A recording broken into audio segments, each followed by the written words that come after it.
Hello guys, welcome back to my YouTube channel Life and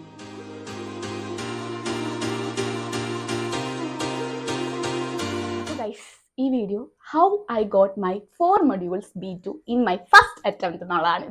Okay guys, firstly ഞാൻ 4 modules എന്താണെങ്കിലും B2ന്റെ ഒറ്റ അറ്റംപ്റ്റിൽ തന്നെ ആയിട്ടുള്ള രീതിയിൽ ഞാൻ എടുത്തു കഴിഞ്ഞപ്പോൾ ഞാൻ വിചാരിച്ച് പ്ലാൻ ചെയ്തതനുസരിച്ച് ഞാൻ ആ ഫ്രണ്ടും കൂടി ആയിട്ട് ഞങ്ങൾ ഒന്നിച്ചാണ് ഇതിനെ പ്ലാൻ ചെയ്തത്.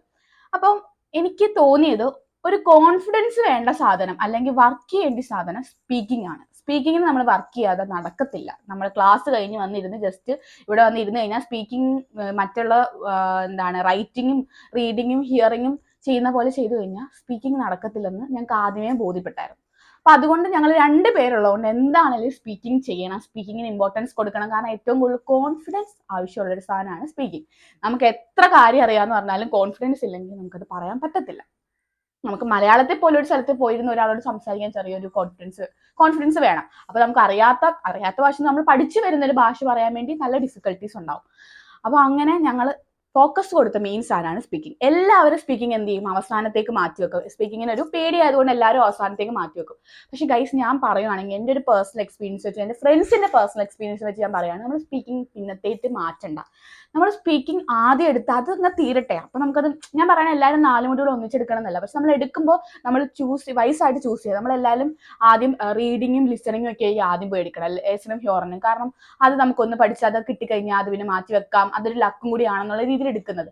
പക്ഷെ നമ്മൾ സ്പീക്കിങ്ങിന് ഫോക്കസ് കൊടുത്ത് ആ സ്പീക്കിംഗ് ആദ്യം എടുത്ത് കിട്ടിക്കഴിഞ്ഞാൽ നമുക്ക് എന്താ, ആ ഒരു വലിയൊരു ഭാരം മാറിയിരിക്കുകയാണ്. അതിന്റെ ഒരു കോൺഫിഡൻസ് തന്നെ നമുക്ക് ആവശ്യമുണ്ട്. അത് നമുക്ക് എന്തൊക്കെ പറഞ്ഞാലും, എനിക്ക് അങ്ങനെയാണ്, ഒരു വലിയൊരു ഭാരം പോലെയാണ്.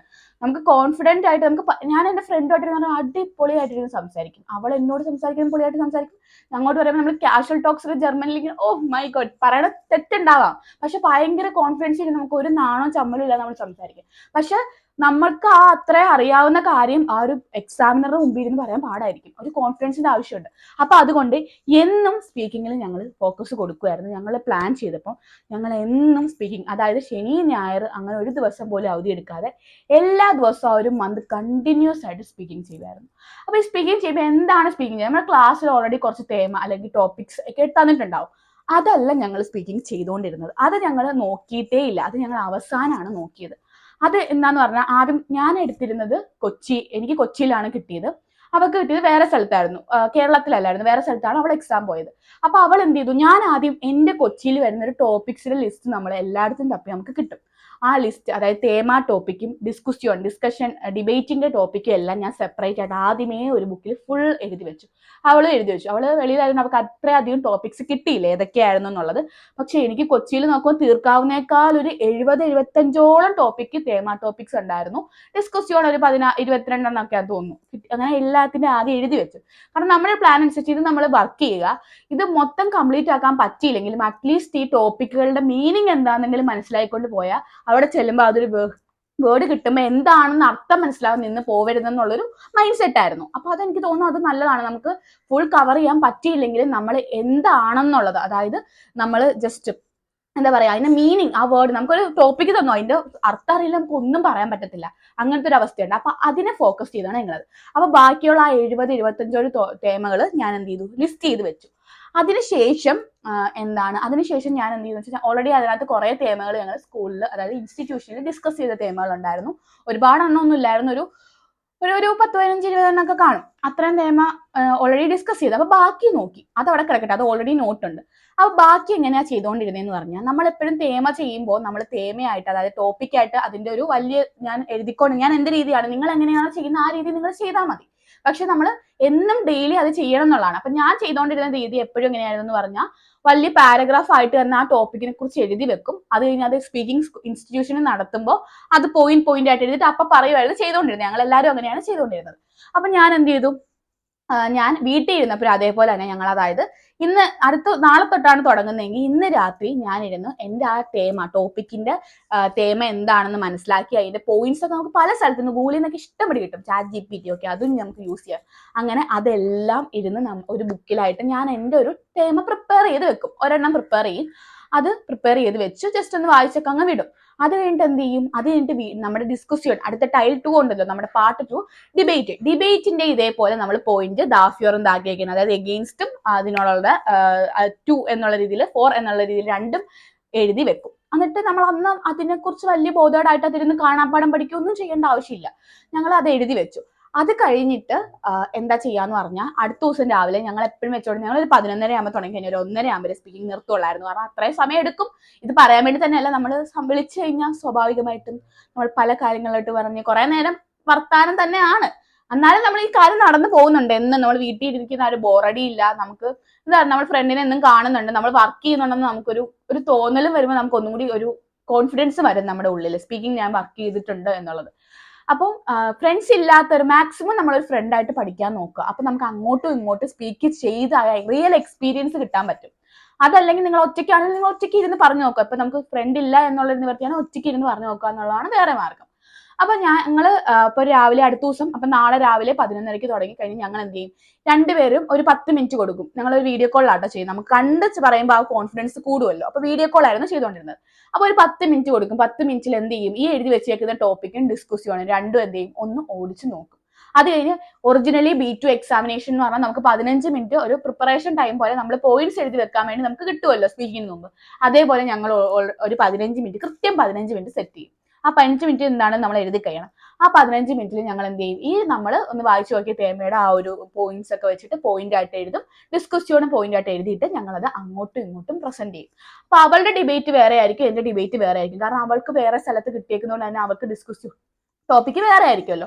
അപ്പൊ ആ ഡിബേറ്റും ഞാൻ ചെയ്തു പോകുന്നുണ്ട്, എന്റെ ഡിബേറ്റും ചെയ്തു. ഞങ്ങൾ രണ്ടുപേരും അങ്ങോട്ടും ഇങ്ങോട്ടും ഡിബേറ്റ് വേറെ ടോപ്പിക് ചെയ്യും. അവളുടെ തേമ അവൾ പറയും, എന്റെ തേമ ഞാൻ പറയും. അപ്പൊ എന്റെ തേമയിൽ നിന്ന് അവൾ ഒരു ക്വസ്റ്റ്യൻ എന്നോട് ചോദിക്കുമ്പോൾ അവൾ ക്വസ്റ്റ്യൻ ചോദിക്കാൻ വേണ്ടിയുള്ള ഒരു പ്രിപ്പറേഷൻ അവൾക്കായി. ഞാൻ അതിന് മറുപടി പറയുമ്പോൾ എനിക്ക് അതിനോടുള്ളൊരു കോൺഫിഡൻസും കൂടി ആവും. അതേപോലെ ഞാൻ എന്ത് ചെയ്യും, അവളുടെ തേമ ഏതാന്ന് പോലും എനിക്ക് അറിയുന്നുണ്ടാവില്ല. അന്നേരം സ്പോണ്ടാനായിട്ട് ഞാനും ഒരു ക്വസ്റ്റ്യൻ ചോദിക്കും.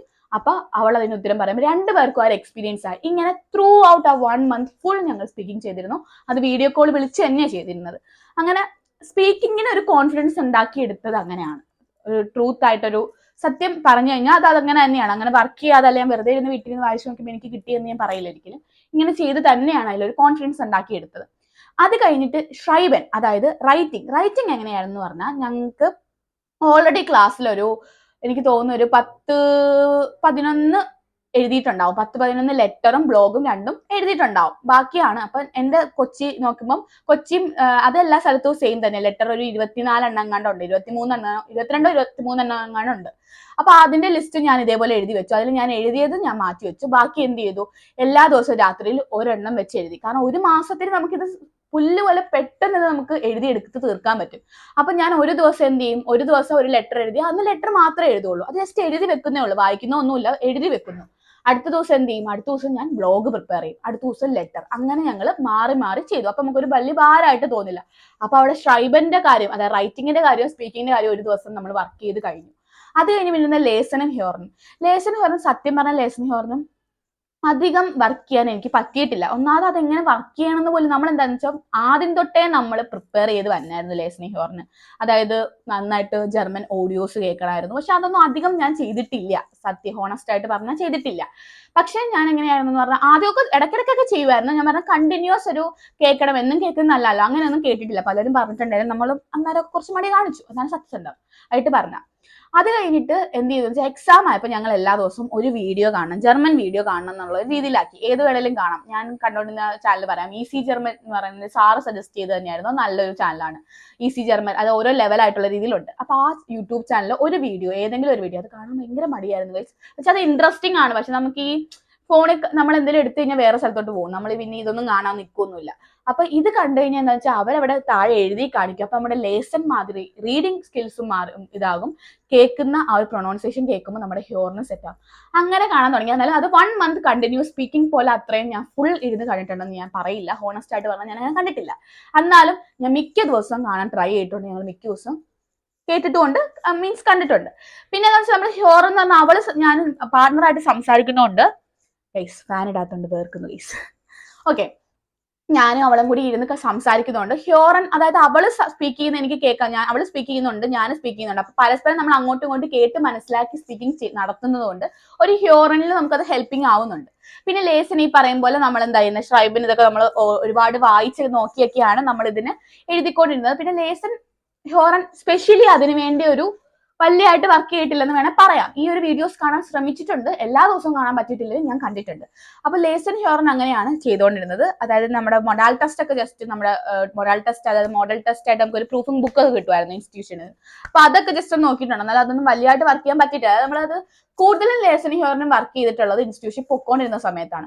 എന്നാലും നമ്മൾ എൻ്റെ ഒരു ഇത് പറയുകയാണ്, നമ്മളൊരു വീഡിയോസ് കണ്ടാൽ മതി. വീഡിയോസ് കാണുമ്പോൾ ലേസൺ ഹ്യോറന് നല്ല ഹെൽപ്ഫുൾ ആകും, അതാണ് സത്യം. ഓക്കെ, അപ്പൊ അങ്ങനെ സ്പീക്കിങ്ങും ഇത് നടത്തും. അങ്ങനെ എല്ലാ ദിവസവും നടത്തുമായിരുന്നു. അതിന് എന്റെ 70ഓളം ടോപ്പിക് ഉണ്ട്. എല്ലാ ദിവസവും ഒരു തേമ വെച്ച് പോയാൽ എന്നെ തീരത്തില്ലായിരുന്നു. അവളുടെ തീരുമായിരുന്നു, കാരണം നമുക്ക് അധികം ടോപ്പിക്സ് അറിയാവുന്ന വെച്ച് അവളുടെ നമ്പറിന്റെ ലിമിറ്റ് കുറവായിരുന്നു. എന്റെ 70ഓളം എങ്ങനെ തീർക്കാൻ, ഒരു മാസം ഒരെണ്ണം വെച്ച് പോയി കഴിഞ്ഞാൽ തീരിയല്ല. അവസാനം ഒരാഴ്ചയായപ്പോൾ എനിക്ക് മനസ്സിലായി ഇത് തീരിയല്ല. അവസാനം ഒരാഴ്ച നമുക്ക് ടെൻഷനായി. ഇത് ആദ്യമേ ചെയ്താൽ മതിയായിരുന്നു, പക്ഷെ അവസാനമായപ്പോൾ ഞാൻ ഒരു ദിവസം 1, 2, 3 തേമയ്ക്ക് പറഞ്ഞു. അവൾ ഒരെണ്ണമൊക്കെ പറയുള്ളായിരിക്കും അവൾക്ക്, കാരണം എന്നേക്കാൾ കുറച്ചും കൂടി കഴിഞ്ഞായിരുന്നു അവളുടെ എക്സാം. അപ്പൊ എനിക്ക് എക്സാം അടുത്ത് വന്നപ്പോൾ എനിക്ക് ടെൻഷനായി. എന്റെ തേമയുടെ ടോപ്പിക്ക് ഇനിയും കിടക്കുന്നു. ഒരു 50 എണ്ണമൊക്കെ സോൾവ് ആക്കി കാണാം, എന്നാലും ഇനിയും കിടക്കുന്നു. അത് ഒട്ടും പരിചയമില്ലാത്ത ടോപ്പിക്സ് ഇനി കിടക്കുന്നത്. പരിചയമുള്ളതൊക്കെയാണ് ആദ്യം ചെയ്തു പോയത്. അപ്പൊ എന്ത് ചെയ്തു, പെട്ടെന്ന് ഒരു ദിവസം 4, 3 അവസാന ആഴ്ചയൊക്കെ ആയപ്പോൾ 5, 6, 8 തേമയൊക്കെ ഒറ്റ ദിവസം തന്നെ ഇരുന്ന് പെട്ടെന്ന് പ്രിപ്പയർ ചെയ്യുന്നു. പെട്ടെന്ന് പിന്നെ അങ്ങ് വലിയതായിട്ടൊന്നും പ്രിപ്പയർ ചെയ്തില്ല, പോയിന്റ്സ് ആക്കി എഴുതുന്നു, അത് തന്നെ നോക്കി പറയുന്നു. അങ്ങനത്തെ രീതിയിൽ ചെയ്ത് ഡിസ്കസ് ചെയ്ത് അങ്ങനെ നല്ല രീതിയിൽ തന്നെ ഞാൻ എൻ്റെ സ്പീക്കിങ്ങിൽ ഭയങ്കര ഫോക്കസ് കൊടുത്തിട്ടുണ്ട്. അപ്പൊ പിന്നെ ബാക്കി എനിക്ക് എല്ലാം ഒന്നും പ്രിപ്പയർ ചെയ്യാൻ പറ്റില്ല. ചിലതൊന്നും പ്രിപ്പയർ ചെയ്യാൻ പറ്റാത്തതിന്റെ വേർഡ്സ് നോക്കി അതിന്റെ മീനിങ് എന്താണെന്ന് മനസ്സിലാക്കി, അതിന്റെ മിയോഗ്ലിസ് കഴിഞ്ഞ പോസിബിലിറ്റീസ്, അതിന് എന്തൊക്കെയാണ് പോയിന്റ് പറയേണ്ടത് എന്നൊക്കെ നോക്കിയിട്ടാണ് ഞാൻ അത്യാവശ്യം സ്പീക്കിങ്ങിന് പോയത്. ഇത്രയും ചെയ്തപ്പോൾ സത്യം പറയാലോ, ബാക്കിയുള്ള ഫുള്ളി കംപ്ലീറ്റ് ആക്കാൻ പറ്റില്ല, അല്ലെങ്കിൽ ഒരു കോൺഫിഡൻസ് താനെ എൻ്റെ ഉള്ളിൽ വന്നു. ഓക്കെ, ഞാൻ എന്തൊക്കെയോ ചെയ്തിട്ടുണ്ട്, ഞാൻ സ്പീക്കിങ്ങിന് തയ്യാറാണ് എന്ന് എനിക്ക് തോന്നി. അവിടെ പണി നടക്കുകയാണോ, ഒച്ച കേൾക്കുന്നുണ്ടോ എന്ന് എനിക്കറിയില്ല, ഒരു ഡിസ്റ്റർബൻസ് അതാണ്. ഓക്കെ, അപ്പൊ എനിക്ക് അതിന്റെ ഒരു കോൺഫിഡൻസ് വന്നു. അത് കഴിഞ്ഞ് ഷ്രൈബൻ എന്നും എഴുതിയതല്ല, അതൊന്ന് വായിച്ചു നോക്കൂ, അത് പഠിക്കുക, കാണാപ്പാടം ഒന്നും ഞാൻ പഠിച്ചിട്ടില്ല. അപ്പൊ ലാസ്റ്റ് ഞങ്ങൾ 2 ദിവസം ഞങ്ങൾ സ്പീക്കിംഗ് നടത്തി. അതായത് ഞങ്ങൾ വിളിച്ചിട്ടുണ്ടായില്ല, വിളിച്ചു കഴിഞ്ഞാൽ സമയം പോകുന്നത് കൊണ്ട് ഞങ്ങൾ 2 ദിവസം മുമ്പേ ഞങ്ങൾ സ്പീക്കിംഗ് നിർത്തി. പക്ഷെ തലേദിവസം ജസ്റ്റ് നമ്മൾ ക്യാഷ്വൽ ടോക്കിന് വേണ്ടി വിളിച്ചു. അതായത് ഈ പ്രൂഫേഴ്സ് നമ്മളോട് ടേമ ടോപ്പിക്കിന്റെ അല്ലാതെ തന്നെ കയറുമ്പോൾ അവർ ക്യാഷ്വൽ ആയിട്ട് ചോദിക്കുമല്ലോ, എന്താണ് നിങ്ങളുടെ പേര്, അല്ലെങ്കിൽ നിങ്ങൾ എന്തുകൊണ്ട് ജർമ്മനി പോകാൻ ആഗ്രഹിക്കുന്നു, എന്തുകൊണ്ട് ഹൗസ് ബിൽഡിംഗ്, അങ്ങനെയൊക്കെ ചോദിക്കുന്നുണ്ട്. അങ്ങനെ കുറച്ച് ക്യാഷ്വൽ ക്വസ്റ്റ്യൻസ് ഞങ്ങൾ അങ്ങോട്ടും ഇങ്ങോട്ടും പ്രിപ്പയർ ചെയ്തു. അപ്പൊ അവൾക്ക് എക്സാം കുറച്ച് കഴിഞ്ഞാണ്ട് അവൾ എനിക്ക് വേണ്ടി പ്രിപ്പയർ ചെയ്തു. അവൾ എന്നോട് ക്വസ്റ്റ്യൻ ചോദിച്ചു, ഞാൻ അതിന് ആൻസർ പറഞ്ഞു, ഞാനും ആൻസർ പ്രിപ്പയർ ചെയ്തു. അങ്ങനെ ക്യാഷ്വൽ ടോക്സിന്റെ ഒരു സെക്ഷൻ ഞങ്ങൾ ഒരു ദിവസം ചെയ്തായിരുന്നു. 2 ദിവസം ഞങ്ങൾ അത് ചെയ്യുകയും ചെയ്തു. അപ്പൊ ലാസ്റ്റ് ദിവസം എന്ത് ചെയ്തു, ലാസ്റ്റ് ദിവസം ഞാൻ ഈ ഷ്രൈബൻ എഴുതിയതെല്ലാം വൃത്തിക്ക് വായിച്ചു നോക്കി, ബ്ലോഗും ലെറ്ററും എല്ലാം വായിച്ചു നോക്കി. സ്പ്രഹന്റതും സ്പീക്കിംഗ് ടോപ്പിക്സ് എല്ലാം വായിച്ചു നോക്കാൻ നടക്കണ കാര്യമല്ലായിരുന്നു. എന്നാലും എനിക്ക് ഒട്ടും ഓർമ്മയില്ല, അല്ലെങ്കിൽ എനിക്ക് ഒട്ടും ഫെമിലിയർ അല്ല എന്ന് എഴുതി വെച്ചേക്കുന്ന ടോപ്പിക്സുകൾ ഞാൻ ഒന്നും കൂടിയൊക്കെ നോക്കി. അങ്ങനെ അതും ഒന്നും കൂടി റിവൈസ് ചെയ്തു. പിന്നെ ലേസനും ഹ്യോറനും വീഡിയോസ് കാണുമായിരുന്നു. അങ്ങനെയൊക്കെ ചെയ്തിട്ട് രണ്ടും കൽപ്പിച്ച് ആ 4 എണ്ണത്തിലും എനിക്ക് നല്ല ടെൻഷൻ ഉണ്ടായിരുന്നു എന്ന് ചോദിച്ചാൽ എനിക്ക് തലേദിവസമൊന്നും അങ്ങനെ ടെൻഷൻ ഉണ്ടായിരുന്നില്ല കേട്ടോ. തലേദിവസം ചെറിയൊരു ടെൻഷൻ വന്നു, എന്നാലും അതൊക്കെ പിന്നെ മാറി. ഞാൻ സ്കൂളിൽ ഇൻസ്റ്റിറ്റ്യൂഷനിൽ നമ്മൾ എഴുതിയത് ഇതുവരെ നോക്കിയിട്ടുണ്ടായിരുന്നില്ല. അപ്പൊ ലാസ്റ്റത്തെ എന്താ ഒരു പ്ലാനിങ് ഒക്കെ ഒന്ന് തെറ്റി, നോക്കാൻ പറ്റിണ്ടായില്ല. അപ്പം എന്ത് ചെയ്തു, ബാക്കി ഇൻസ്റ്റിറ്റ്യൂഷനിൽ എഴുതിയതും ഒക്കെ ഒന്ന് നോക്കി. അത് കഴിഞ്ഞിട്ട് പിന്നെ 12 ആയപ്പോൾ കിടന്നിട്ടും 3 മണി ഞാൻ ഉറങ്ങിയിട്ടില്ല. അമ്മ ഒന്ന് വിളിക്കുമ്പോഴൊന്നും ഞാൻ ഉറങ്ങാതെ കിടക്കുവാണ്. നമുക്കൊരു ടെൻഷൻ ഉണ്ടാവല്ലോ, ഫസ്റ്റ് ടൈം B2 4 മൊഡ്യൂൾ എടുത്തിരിക്കുന്നു, പലരും പല കമന്റ്സ്. ഞാൻ അന്ന് തലേദിവസം ഒരാളോട് എക്സ്പീരിയൻസ് അറിയാൻ വേണ്ടി ചോദിച്ചു. അയാൾ എന്നോട് കൊച്ചിയിൽ ഭയങ്കര ബാഡ് എക്സ്പീരിയൻസ് ആണ് പറഞ്ഞത്, കൊച്ചി എടുക്കണ്ടായിരുന്നു, ട്രിവാൻഡ്രം ആയിരുന്നു. പക്ഷെ ഞാൻ പറഞ്ഞിട്ട് എന്തായാലും എടുത്തില്ലേ, പോയി രണ്ടും കൽപ്പിച്ച് എഴുതിയിട്ട് വാന്നൊക്കെ എന്നോട് പറഞ്ഞു. അപ്പൊ എനിക്ക് ആകെ മൊത്തം ഒരു ബാഡായി. എന്നാലും ഓക്കെ, എടുത്തു, ഇനി എഴുതാം, അത്രേ ഉള്ളൂ, പോവുക, എഴുതുക, വരിക എന്നുള്ള രീതിയിൽ സെറ്റപ്പ് രീതിയിൽ അങ്ങ് പോയി. അങ്ങനെ പോയി എഴുതി. അങ്ങനെ ഗൈസ്, എന്റെ എക്സ്പീരിയൻസ് എങ്ങനെ ഉണ്ടായിരുന്നു അവിടെ ചെന്നുള്ളത് വേറെ, ഇതൊരു വലിയ ലോങ് വീഡിയോ ആയിട്ട് നിങ്ങൾ വെറുപ്പിക്കണ്ടെന്ന് ഓർത്തിട്ടാണ് ഞാൻ വേറെ വീഡിയോ ഇടാം, എങ്ങനെയായിരുന്നു എന്റെ എക്സ്പീരിയൻസ് എന്നുള്ളത്. അങ്ങനെ ഗൈസ് എനിക്ക് കിട്ടി.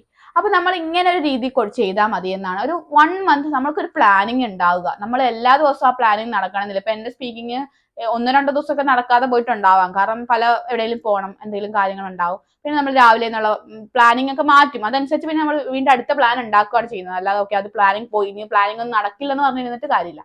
അപ്പൊ ഗൈസ്, ഈ 4 മൊഡ്യൂൾ എടുക്കുമ്പോൾ, ഇപ്പൊ നിങ്ങൾ 4 മൊഡ്യൂൾ അല്ല, നിങ്ങൾ 2 മൊഡ്യൂളാണ് എടുക്കുന്നത്, 2 മൊഡ്യൂളിലും ഫോക്കസ് കൊടുക്കുക. നമ്മളത് വർക്ക് ചെയ്യുക. നമ്മൾ അവസാനത്തേക്ക് വെക്കരുത്. ജസ്റ്റ് 1 വീക്ക് അല്ലെ 2 വീക്ക് മുമ്പ് നമ്മൾ ചെയ്യാമെന്ന് നമ്മൾ വിചാരിച്ചിരുന്നു കഴിഞ്ഞാൽ ഒന്നും നടക്കത്തില്ല. നമ്മളത് പ്രിപ്പയർ ചെയ്തുകൊണ്ടേ ഇരിക്കുക. അതേപോലെ നമ്മൾ 2 മൊഡ്യൂൾ എടുത്താൽ നമ്മൾ 2 മൊഡ്യൂളിന് ഫോക്കസ് കൊടുത്താലും നമ്മൾ മറ്റേ മൊഡ്യൂളുകൾ എടുക്കുമ്പോൾ വർക്ക് ചെയ്യാന്ന് വിചാരിച്ച് ഇരിക്കരുത്. പിന്നെ എൻ്റെ ഒരു പേഴ്സണൽ ഇത് പറയുകയാണെങ്കിൽ നിങ്ങൾ സ്പീക്കിംഗ് ആദ്യം എടുക്കുന്നതായിരിക്കും നല്ലത്. സ്പീക്കിംഗ് പിന്നത്തേക്ക് വെച്ച് കഴിഞ്ഞാൽ സ്പീക്കിംഗ് പിന്നത്തേക്ക് ഇരുന്ന് പോവുള്ളൂ ഗൈസ്. നിങ്ങളുടെ ഉള്ള കോൺഫിഡൻസും കൂടി പോകും. അതൊന്നും. അപ്പോൾ ഗൈസ് എഡിറ്റ് ചെയ്യാൻ എടുത്തപ്പോഴാണ് ഗൈസ് ഞാൻ ആ നഗ്ന സത്യം മനസ്സിലാക്കുന്നത്. എൻ്റെ അത് കഴിഞ്ഞപ്പോൾ എൻ്റെ മൈക്ക് എന്നെ ചതിച്ചു. എൻ്റെ മൈക്ക് ഓഫായിപ്പോയി ഗൈസ്. അതുകൊണ്ട് എൻ്റെ അത് കഴിഞ്ഞുള്ള വോളിയം ഒന്നും കിട്ടിയിട്ടില്ല. ഇത് കഴിഞ്ഞ് ഞാൻ എന്തൊക്കെയൊക്കെയോ പറയുന്നുണ്ട്. ഭയങ്കര മോട്ടിവേഷനൊക്കെ ഞാൻ തരുന്നുണ്ടായിരുന്നു. ആരും ബാഡ് അടിക്കണ്ട, എഴുതിയാൽ കിട്ടും. അപ്പോൾ ഗൈസ് ഇത് ഞാൻ വോയിസ് ഓവർ അതുകൊണ്ട് എഡിറ്റിങ്ങിൽ കൊടുക്കുകയാണ്. അപ്പോൾ എനിക്ക് ഇത്രേ പറയാനുള്ളൂ. നമ്മൾ 4 മൊഡ്യൂൾ എടുത്താലും എത്ര മൊഡ്യൂൾ എടുത്താലും നമ്മളതിന് വർക്ക് ചെയ്യുക. നമ്മൾ എല്ലാം അതായത് നമ്മൾ എടുക്കാൻ ഇങ്ങനെ താമസിച്ച് വെച്ചിരിക്കരുത്. കാരണം എത്രയും പെട്ടെന്ന് നമ്മളത് എഴുതിയെടുക്കുക എന്നുള്ളതാണ്. എത്രയും പെട്ടെന്ന് നമ്മൾ എഴുതുന്നു അത്രയും പെട്ടെന്ന് തന്നെ നമുക്കത് ഒരു കോൺഫിഡൻസ് ഉണ്ടാകും. അത്രയും നോളേജ് നമുക്ക്, അതായത് പഠിച്ച ഉടനെ ഇറങ്ങിക്കഴിഞ്ഞാൽ നമ്മൾ എഴുതുമ്പോൾ നമുക്ക് നോളേജ് കൂടുതലാണ്. അത് കഴിഞ്ഞാൽ കുറേ ടൈം നമുക്ക് കഴിയുമ്പോൾ നമ്മുടെ നോളേജ് കുറയാൻ തുടങ്ങും നമ്മൾ അത്രയും വർക്ക് ചെയ്തില്ലെങ്കിൽ. അപ്പോൾ സ്പീക്കിംഗ് ഒക്കെ ആദ്യം ചെയ്തത് കഴിഞ്ഞാൽ ഒരുപാട് വൊക്കാബ്സ് ഒക്കെ ഉണ്ടാകും. അപ്പോൾ നമുക്ക് ഒരുവിധം നന്നായിട്ട് ചെയ്യാൻ പറ്റും. അപ്പോൾ അതൊക്കെയാണ് ഇതിനകത്ത് പറഞ്ഞത്. അപ്പോൾ എന്തെങ്കിലും ഇത് ഹെൽപ്ഫുൾ ആയെന്ന് വിശ്വസിക്കുന്നു. എന്തെങ്കിലും മുന്നോട്ട് എന്തെങ്കിലുമൊക്കെ ചെറിയ ഇങ്ങനത്തെ ഇൻഫോർമേറ്റീവ് വീഡിയോസും എൻ്റെ എക്സ്പീരിയൻസ് ഞാൻ പറഞ്ഞായിരുന്നു. അതിനെക്കുറിച്ചുള്ള വീഡിയോസൊക്കെ ഞാൻ ഇടാം, വഴിയെ വരുന്നതായിരിക്കും. എന്തെങ്കിലും ഇതൊക്കെ നിങ്ങൾക്ക് അറിയണമെങ്കിൽ നിങ്ങൾക്ക് കമൻ്റൊക്കെ ചെയ്യാം കേട്ടോ. അപ്പോൾ വഴിയെ എല്ലാം ഞാൻ പറയുന്നതായിരിക്കും. അപ്പോൾ വീഡിയോ ഇഷ്ടപ്പെടുവാണെങ്കിൽ please like, share, comment and subscribe. അപ്പോൾ വേറൊരു നല്ല വീഡിയോ ആയിട്ട് ഞാൻ പിന്നെ വരുന്നതായിരിക്കും. Thanks for